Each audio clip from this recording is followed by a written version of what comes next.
to Freshly Forever, a podcast that gives you fascinating insights week after week. Here's your host, Vai Kumar. Hey folks, welcome to another episode on podcast Freshly Forever. Today I'm talking to Texas Longhorns freshman Kylie Collins, and her name has been synonymous with excellence in national and international junior tennis competition for several years. When she was 14, Kylie won the 16 and under doubles championship at the prestigious Orange Bowl Junior Tournament, and she also holds career-high WTA rankings of 990 in singles and 632 in doubles in March of 2020. It's my absolute privilege to have Kylie Collins here with us on the show. Hey, Kylie, welcome to the show. Hi, thank you for having me. First off, congratulations on the big NCAA win and making it, into the finals of the doubles. You guys did amazing. Thank you. Thank you. Obviously, we are going to talk a lot about the NCAA stuff, but let me just give listeners a perspective here by talking about your junior tennis. So at what age did you start playing tennis, and was that the only sport that you played? So I started playing tennis when I was probably around 5. I picked up a racket, or a racket was put in my hand by my parents and my family. It definitely wasn't the first sport I played or the only sport I played. I played a few. It was I have an older sister who played, and it was kind of whatever she did, I did. So she happened to play tennis a little bit, so I picked up tennis, and it just happened to work out. Okay, fantastic. So whatever your sister Mackenzie did that kind of, prove to be the inspiration for you to fully get, involved in tennis and just, make you just go away from the other sports that you pursued? I think so. So was she like your idol, or did you idolize some other tennis player as such? It's a little bit bad. I don't know if I should be admitting it, but I remember she played a little more competitive juniors than I did because she's about 5 years older than me. And I always saw her missing school a few days a week. And I was like, I was in between sports, and I was like, tennis doesn't sound too bad if I get to miss school a little bit. So that's a fun story right there. That's interesting. So as far as memory could tell, what would you say about your development thereof? Say your participation in tournaments. Did you play a whole lot of tournaments, or was it quite a bit of solid training and just a mix of tournaments here and there? Yeah, I think it all depended too. I went to regular school, like a brick and mortar school, up until 8th grade, and then I switched to online, which gave me a little more flexibility in training and traveling. So I'd say my tournaments and my training definitely picked up once I moved to online school. But other than that, when I was in school, I was kind of just playing more tournaments on the weekends, trying to just train after school when I could.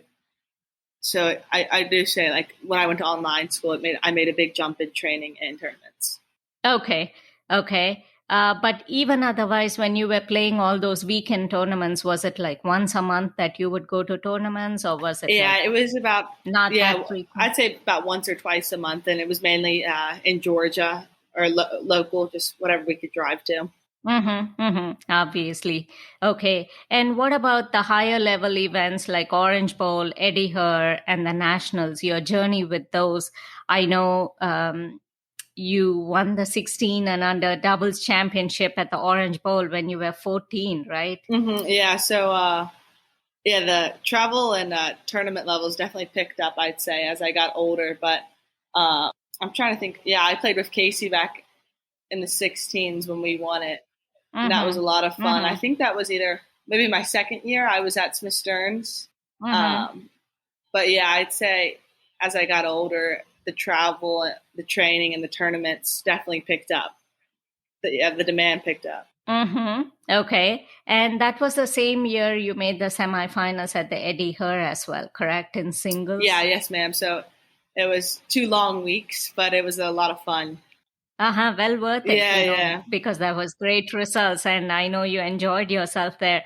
And a lot of other success at the Easter Bowl quarterfinals, then Girls 16 Nationals quarterfinals, all of that from your record. That's great. And what about Smith Stearns? You brought up Smith Stearns.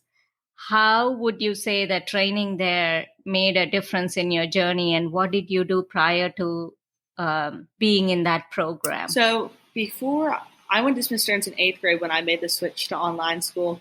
And before then, I'd been training over at Vandermeer, the other tennis academy over on the island, just probably about once or twice a week when I was in school, whenever my sister could drive us over.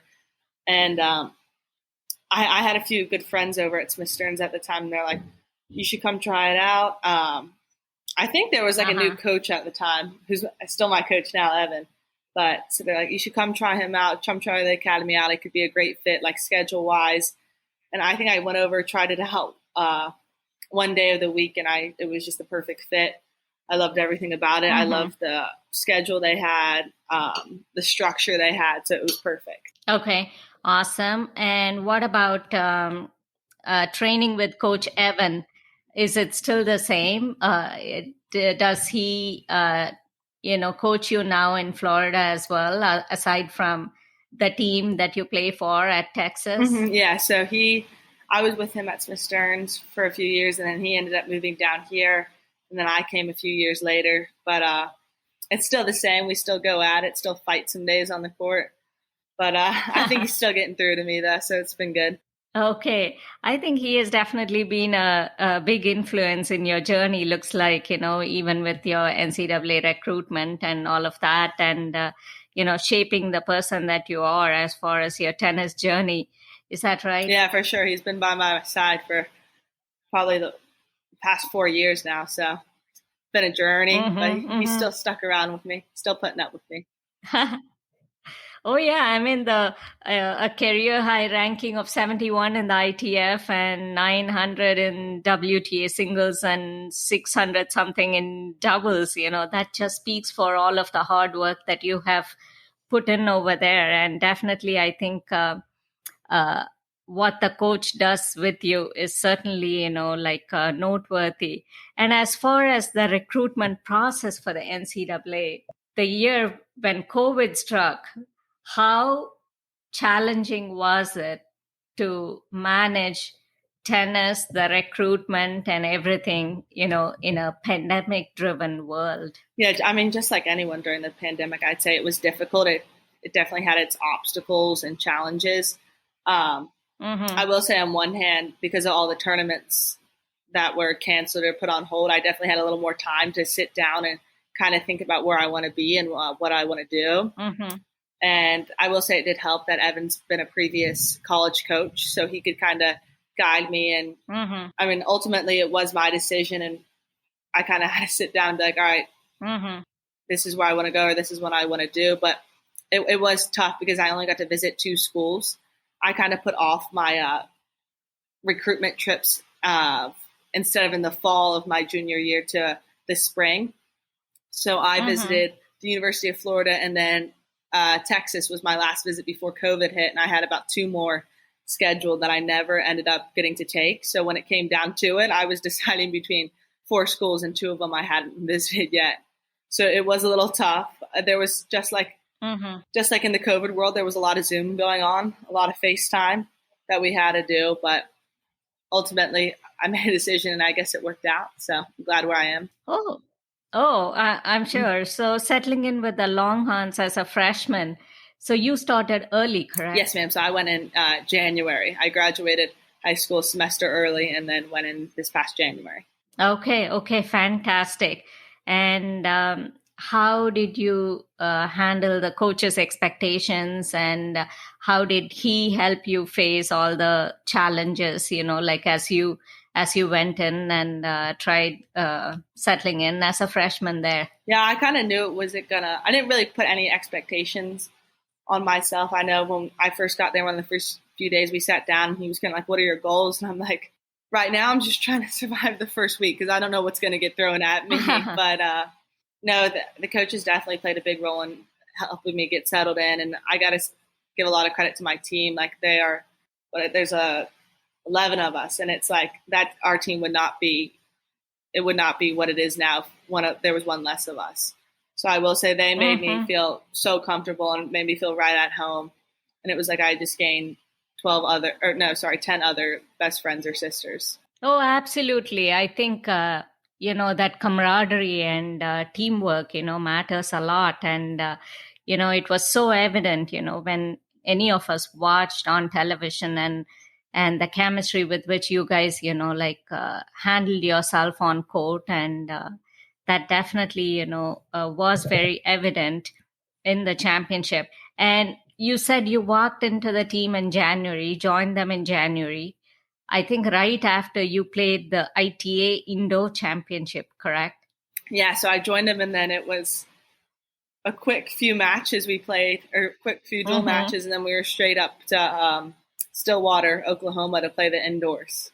And right there, Kylie, you have helped your team, beat UCLA 4-2 in the semis, winning the doubles match, the crucial doubles match, and the singles in a second set tiebreak to clinch the tie for your team. So how did all that feel going in as a freshman? And then, you're literally being thrown into this huge championship. And how was that experience? Yeah, it was kind of like I was going right into the deep end, but I loved every single minute of it. And it was honestly just a great trip to see what we could do, since a lot of the team was our freshman.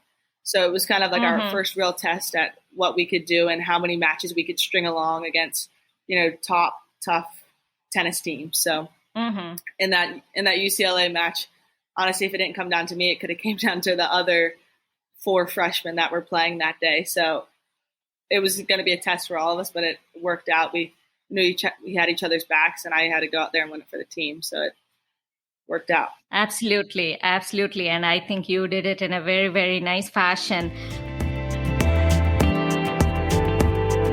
Back in a moment with our guest on Freshly Forever. What about your experience with higher level tournaments in junior tennis? How did that translate to whatever you were able to pull off, whatever you were able to achieve for your team, given that you started in January and then, you immediately had to go into this big championship?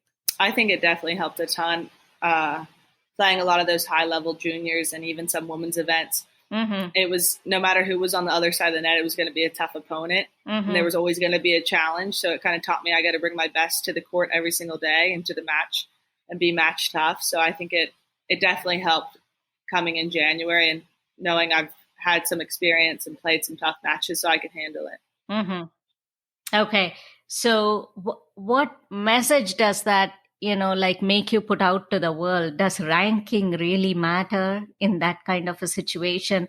So how do you handle yourself when whoever is on the other side is okay, knowing that it's college tennis and they are going to be very good?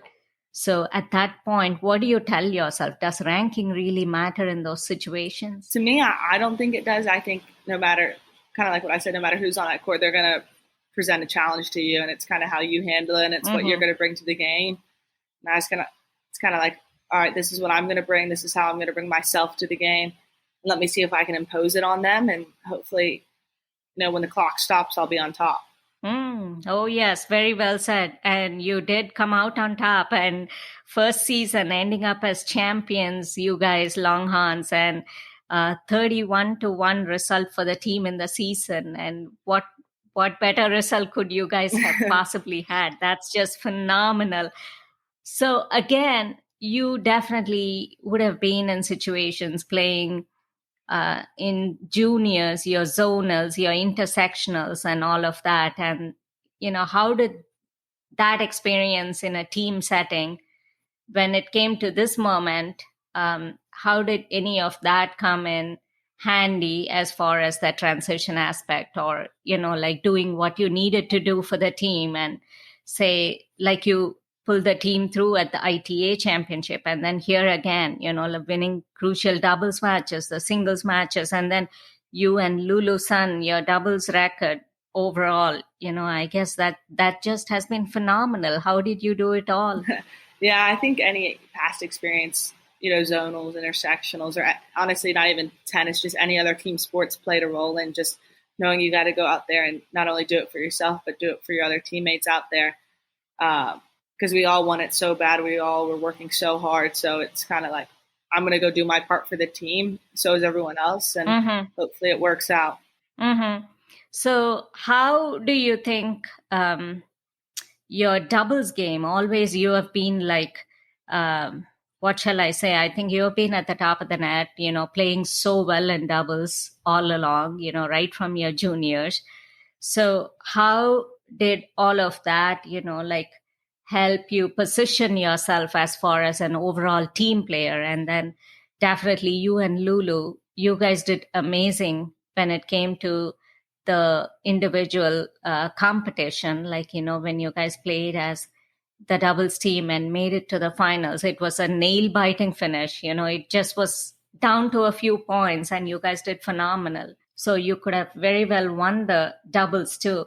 So how do you think all along, have you always had like a special inclination for doubles? And is that why you felt so confident going in? And aside from all the success that you have had in your singles journey? Yeah, I think it was something like you said in that.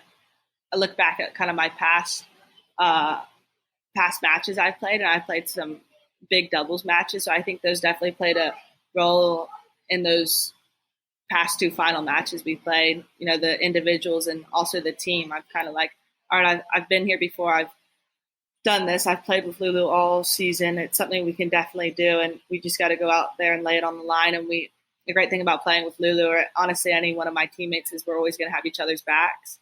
So if I'm not on it, that day she's going to have me, and hopefully I can do the same for her. So it's kind of just not only just being doubles partners, but we also got a great bond together that helps. Oh, yeah. I mean, the confidence and trust that, like you just develop over time. But I guess in this case, it just had to happen really quick and you guys, hit it off really nicely. So that's just wonderful. What about the road ahead, say the next 5 years, and balancing school and tennis? And I know you have already played on the WTA some. So what is the road ahead for Kylie Collins? Yeah, so this upcoming summer, I'm going to try and play as many women's events as I can and hopefully work on my ranking a little bit, see if I can hopefully get into some bigger tournaments in the fall and just keep working on my game, developing my game, and then just hopefully play another great spring season, see if we can take the title again, and then do it all over again. Just keep working on my game and playing as many tournaments as I can, and then hopefully keep working on it and working up to the professional level. Oh, good luck with that. I think definitely we'll keep looking out for you. What about your style, or anyone's style for that matter? How crucial is it when someone is trying to hone their skills as a junior to be able to compete at the collegiate level? Say, I think you always have been a very aggressive player, right? Your style as such. So how do you think one should focus on their game to be able to train and play at the collegiate level? Yeah, I think as long as you can just focus on the right things and stay true to yourself as, who I am as a player and how I want to play day in, day out, no matter if it's on a match where you're 4-all on the third set or if it's just on the practice court. I think if you can keep doing it over and over again and working on the right things, then you're just going to be all right. And hopefully they can just translate over in the collegiate level. It definitely gets tough, though, I will say, when you're just like Lulu was, at 3-all with a national championship on the line. It's like, all right, how do I not just get so tight and just like hope she messes up? You know what I mean? Kind of just like running out the clock. So I think if you can really work on your game and, just try and develop yourself as much as a player, as a person, it's going to translate perfectly over into the collegiate level. Okay, great.